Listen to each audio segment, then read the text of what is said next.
and welcome to the 19th annual RLA EMEA Summit here in Amsterdam. And I am delighted to be joined by Scot from NRF. Thank you. Scot, thank you for being here. Now, tell us a bit more about NRF. We know that you acquired the RLA in September, less than a year ago. Tell us about the company, the acquisition, and the benefits to everyone. Oh, very good. Well, the National Retail Federation, we are the world's largest trade association for retailers.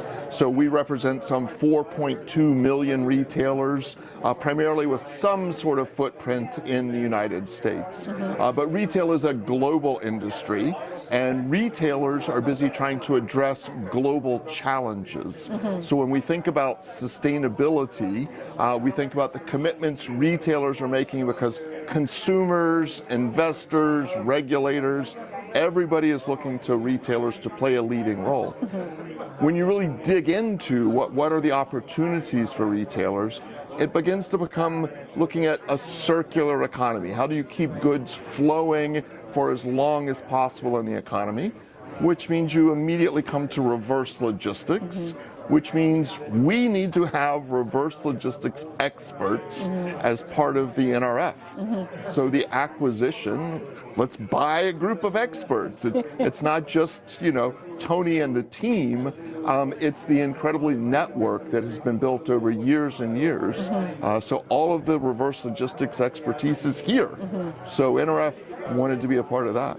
And we've seen that here. The presentations and the caliber of people on that stage is incredible. It's your first Amsterdam event. What are your thoughts? I'm blown away. So one, there's all sorts of interesting European perspectives, which are incredibly valuable for those of us from the United States. But this event had academics, it's got software people, it's got people who move goods. So all of the pieces of the reverse logistics world are here, and we're having some absolutely amazing conversations. Well, one thing that's jumped out as well is the educational side. There's people trying to push that and educate each other. What do you think about that? I love it. So, among the speakers that were here, Rich Bulger is here talking about his book. And there's an absolute need. Reverse logistics kind of appeared because there was a need, and now it's become an actual discipline. There are actual best practices that people need to learn to follow. So this is, it's still nascent, it's still relatively new.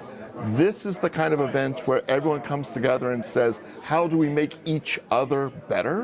And ultimately, that's going to be good for all of us. And is there a key takeaway that you want the members to take from this event? Is there something specific? Oh, very good. Yeah. There's a couple of key takeaways. One, if you're not here, you're missing out. That's an easy one. Once they see this video, they'll know. Yeah, very good. I think, obviously you need to be involved. You need to be a participant.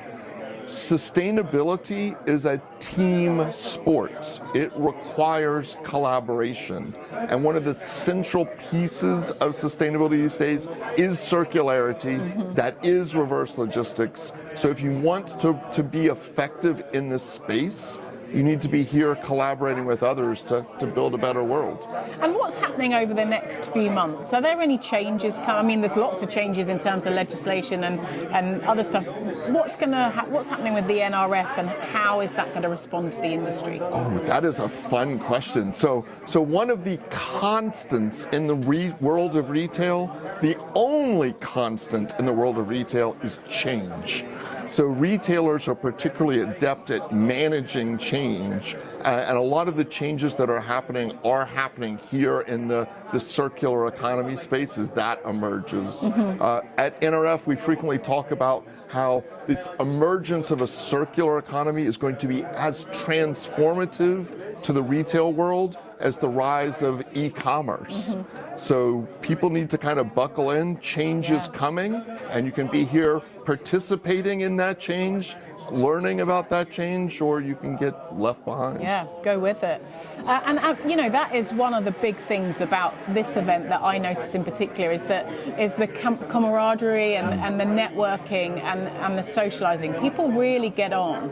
It feels like a college reunion of some sort, even though I don't know all of the players. Everyone seems to know each other. Everyone seems incredibly happy to introduce you to new people. So it really is kind of, I don't know, roll up your sleeves, let's figure out how to solve some of these big challenges, have fun doing it, and then we'll compete later. Absolutely. Now tell us, we've got the 20th anniversary next year. What's in store? Wow. So early stages of planning for the 20th anniversary, of course. I can make no promises or commitments now. I guarantee you there's got to be a cake of some sort. We have to have some candles to blow out. We're going to have to sing happy birthday to Tony and all of the RLA board members that have kind of made it possible to get this far. Beyond that, I don't want to make any promises yet. Sequins is going to be sequins. There you go. We look forward to seeing you then. Thank you so much. Absolutely. For your time. Look forward to seeing you too. Thank you. And thank you for watching